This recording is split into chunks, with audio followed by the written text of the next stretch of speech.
Hey everybody, welcome. Dedicated to financial literacy, Russell Moore coming to you live again. Dedicated. Are you dedicated to financial literacy? To learn everything you can, but not just learn, apply what you learn. What do I always say? Hey, you don't earn if you don't learn. Tomorrow's leaders will be today's readers. Anyway, I want to share some things, but before I get to it, talking about Meta, Facebook, WhatsApp.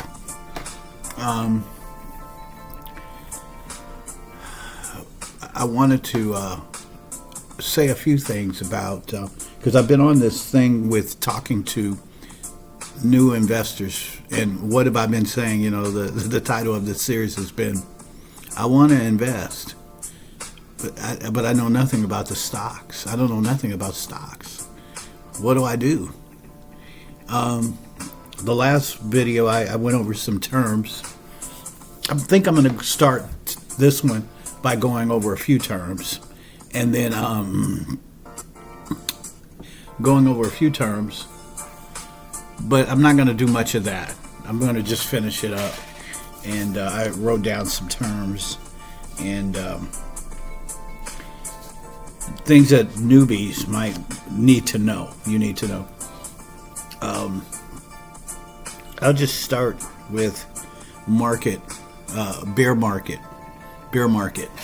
Whenever you hear the term bear market, basically the market has gone down considerably.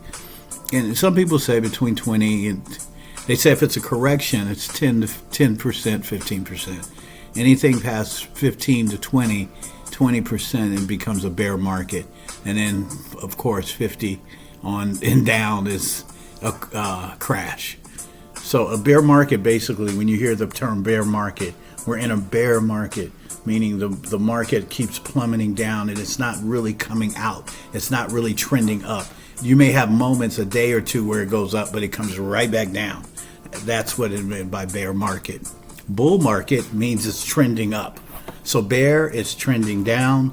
Bull market, it's trending up. All right. So when you hear market correction, usually a market correction is usually about 10-15%, where the market pulls back and goes down to about 10% as a whole. You'll see it. They'll say, you'll hear the term, excuse me, let me drink some water. You hear the term red day. Red meaning the stocks have gone red, gone negative, they're down. Okay, a correction, 10%. And then you might hear somebody say, you may hear a broadcaster or you read it or see it on YouTube, a green day. We had a green day. Green day means that we had a day that where a multitude or the majority of the stocks went up. They're in the green. They're trending up. All right, do you got it? So market correction, 10% the markets went down. Always remember this. The market goes down, but it'll come back up. What goes down will come up. What goes up will come down. And so don't panic. Many newbies panic, and I talk about this all the time. That don't be an emotional investor.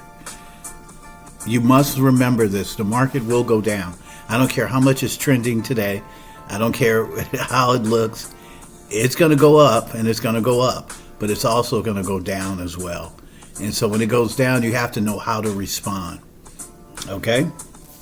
Let's see. What else did I want?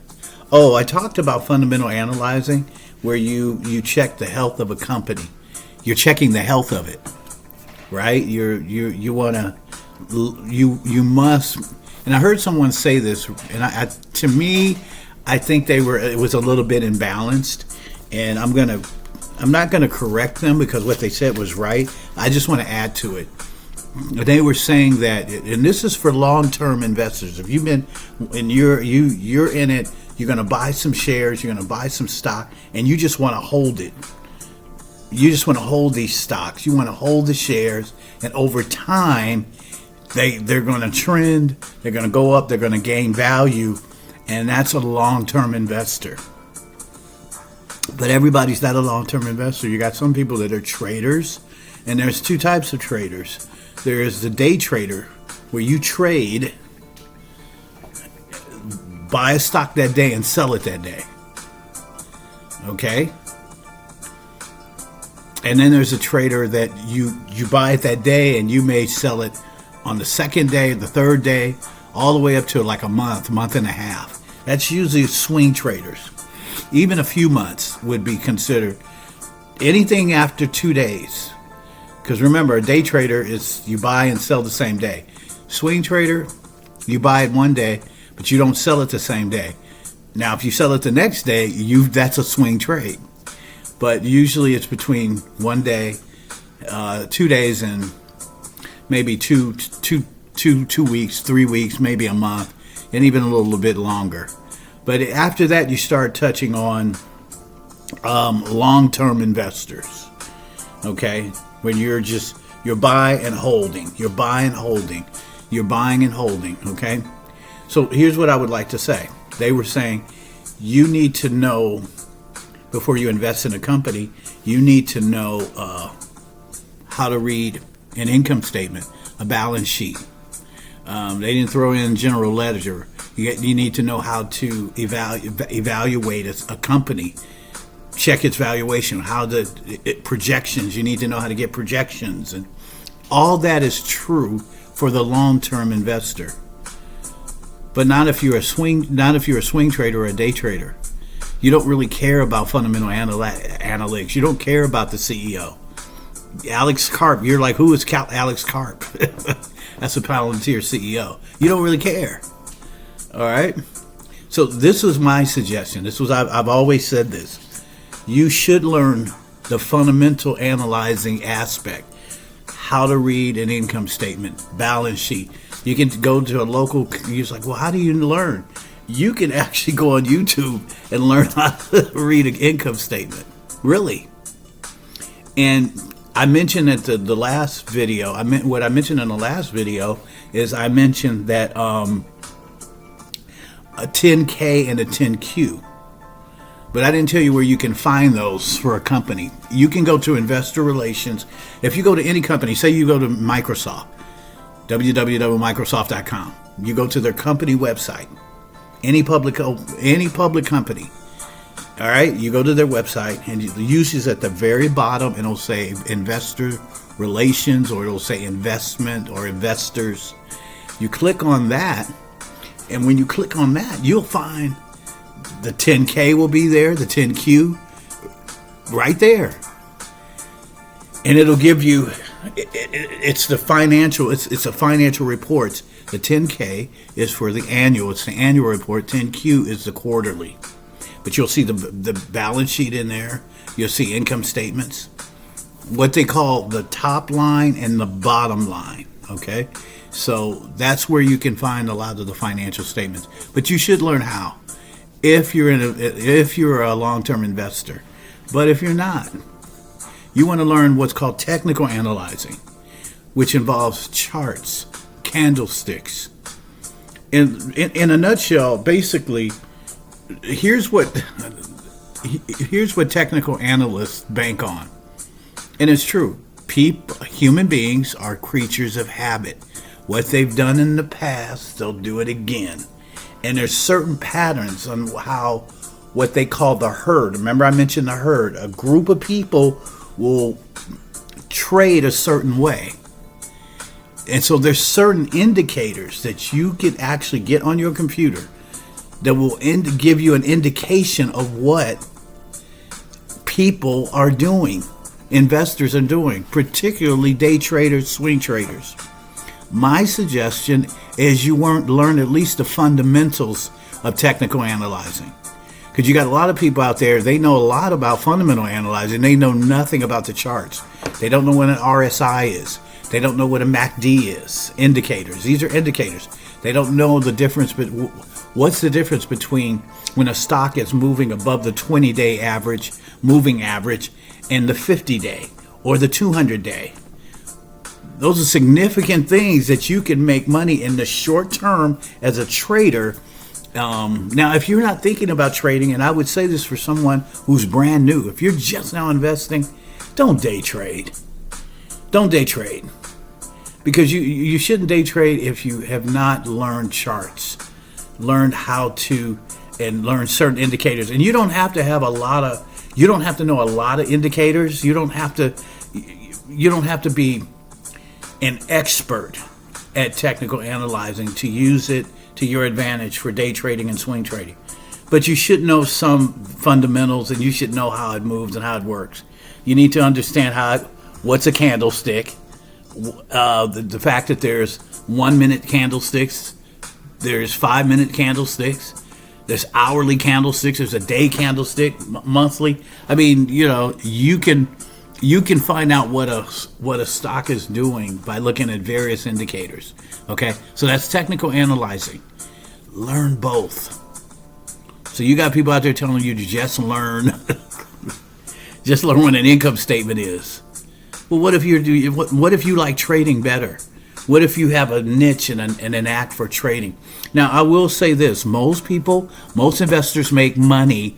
There's a better chance of you making good money as a long-term investor versus a trader. Okay, but this whole thing that traders don't make money, that's not true either. And I utilize both. There are times when I'll do a day trade. There's time when I make some quick money. I can see, I'm looking at an indicator. It looks like that a certain stock is trending up for about an hour, and I might jump in on it and sell it. Now, normally you cannot day trade unless on most platforms unless you have 25,000 or more. Otherwise, you're subject to the day trading rule. There's a rule for day trading. You can't day trade more than like 4 times a week. Okay, so if you day trade 4 day trades and your account is not at 25,000 or above, then you're subject to the day trading rule, and they'll shut your account down. In some cases, some platforms, they will shut your account down. They really will. You can get in trouble with the SEC for breaking day trade, the day trade rule. All right. Let's see, what else? Shorting a stock. I'm not going to get into the details of shorting a stock, but you basically make money when the stock goes down. And there are certain, mostly hedge funds, what's called hedge funds, firms, they do a lot of shorting. So they'll anticipate, case in point is AMC Theaters. GameStop has went through times where the big boys, the Wall Streeters, shorted the stock. So they purchased a lot of shares, the stock going down, put options. And I'm not going to go into all of that, put option, call options. Options, I'm not going to talk to newbies about that. Don't worry about options. I know people say it's a good way to make money and it's cheaper to buy a stock. You can obtain high quality, pricey stocks for a cheap price when you use options. But we're not going to go into that, okay? You're a new investor, you're a new trader, whatever, so don't worry about options. But a put option, when you buy a put option, when you buy one, now you can sell them or buy them. So if you buy a put option, you're basically saying, I believe the market's going to go down and I'm going to make money when it goes down. A call option, you buy a call option, you're basically saying, I'm believing that this stock is going to go up and you're going to make money when it goes up. All right, just a couple of more, and then I'm going to give you the announcement, and we're going to talk about Meta for a second. A few more. It might be it. Trading volume. Trading volume is important. Trading volume is the number of shares that are being traded for a particular time. So it'll tell you like 700,000 shares. That's the volume, are being moved or going in a certain direction or being sold or being bought. Okay, and the volume is very, very good to know, especially when you're day trading or swing trading. But remember, you're a newbie. Just buy and hold. Buy some shares and hold. All right. Meta. I'm going to talk about Meta for a few minutes. And I'm not saying that I know this for sure. I don't have any. Meta has not told me. And so, guess what? You're going to have to look at the next video. No, I'm not going to do that to you. Meta is talking about building retail stores like Apple. Like having Apple stores, like Apple has its own store. Meta is going to build its own store. And so it's been jumping as a result of that. But they have wearables and they have different things, services, and things that they're selling. So why not? I think that's a good idea. So Mark Zuckerberg is talking about retail stores. The other thing that I think is going to happen, and Mark Zuckerberg has not confirmed this, but I really believe they're at $600 now. I think they want to make it open to other investors. I think they're going to have a stock split. Some of you that are newbies might not know what a stock split is. Basically, the stock doesn't gain in value. What happens is they'll split it up and reduce the stock, because say the stock is $500 a share. Well, most retail investors probably may not, unless you're a big time baller and you can afford to pay to buy a $500 stock and buy multiple shares. But most people out there, if you're watching me and you're new, you're not even there where you can purchase Meta. I think it's at 630 right now, 620, something like that. And so so what a company will do when they realize we've priced out a lot of people, we can acquire more money if we just split the stock. So instead of keeping it at one stock is $600. What they may do is say, you know what, we're going to have a stock split. And we're going to divide the $600 into 20 shares or 10 shares. What's called a 10 to 1 share stock split, or 5 to 1, 3 to 1. It could be multiple numbers. But what it will do, it will reduce the price of that stock. The shares will get. So now, instead of it being $600, now we're looking at it may go down to $40 a share. Okay? $30 a share, $20, depending on what they split it, and basically what they divide it into. They'll divide that stock into what they're splitting it into. Does that make sense? So if it's $500, and say they want to make it $500, and they do a 1 to 5 stock split. Okay? So they want to break that $500 into 5 increments. Okay? So that's $100. So instead of you paying $500 for per share, you now can get that same stock. Now remember, the value doesn't change. It's still $500. But now, instead of you paying $500 for one share, you're paying $100 for each share. Say they make it 1 to 10. Instead of instead of you paying $100, now you're paying $50. Or 1 to 10, you're paying $50 now. $50, $100, $150.